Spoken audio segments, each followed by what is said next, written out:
ఇలా కట్ చేసుకోవాలా, తొక్క తీసి ఈ సైజులో కట్ చేయాలి.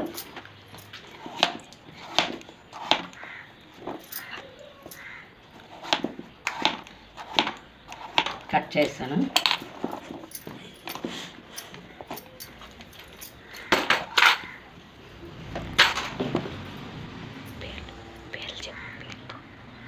వేసి ఇందులో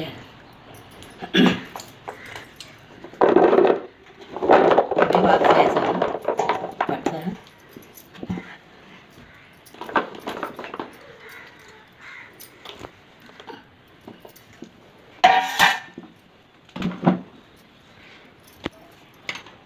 ఇది ఆవపొడి,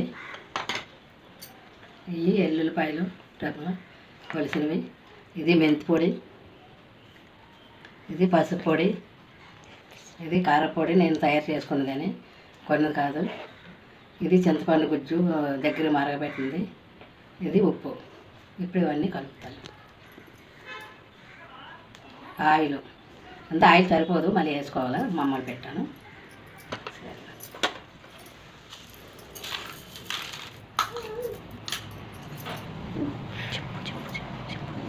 ఉప్పు వేసాను, పసుపు పొడి వేస్తాను, ఆవాల పొడి వేస్తాను,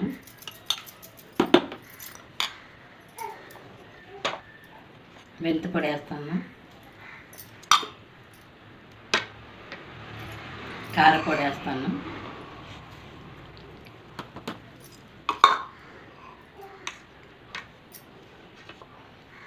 చింతపండు గుజ్జు వేస్తాను,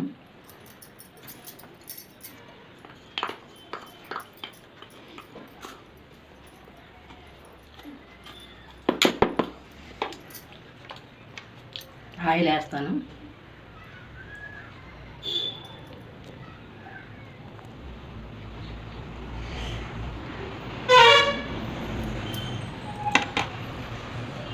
ఎల్లుల్లి రవ్వ వేస్తాను, ఇదంతా కలుపుతాను.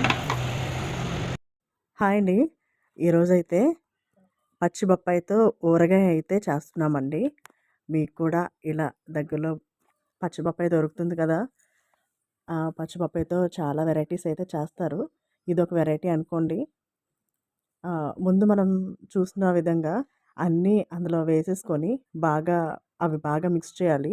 అడుగు ముక్కలకు కూడా బాగా కారం, మనకి మసాలా ఇవన్నీ వేసాం కదా, అవన్నీ బాగా ముక్కలకి బాగా పట్టాలండి. అందుకనే అది ఒక స్టిక్తో కలుపుతుంటే అవ్వట్లేదు కాబట్టి అలా పైకి కిందికి మనం డబ్బాని మూసేసి కలపాలి.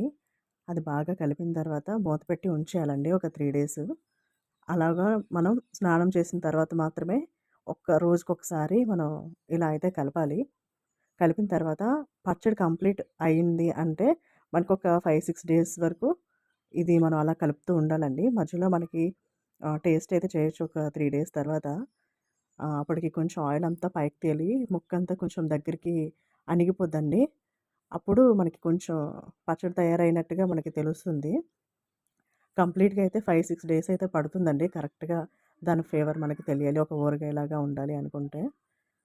అప్పుడు వేడి వేడి అన్నంతో గానీ, మనం ఎలా తినాలనుకుంటే అలా మనం రుచికి సరిపడగా మనం అన్నీ వేసుకొని అలా చేసుకుంటే బావుంటుంది. ఒకసారి మీరు కూడా ఇలా ట్రై చేసి ఎలా వచ్చిందో కామెంట్‌లో చెప్పండి. ఇప్పుడు ఈ పచ్చడి చేసిందైతే మా అత్తమ్మ అండి.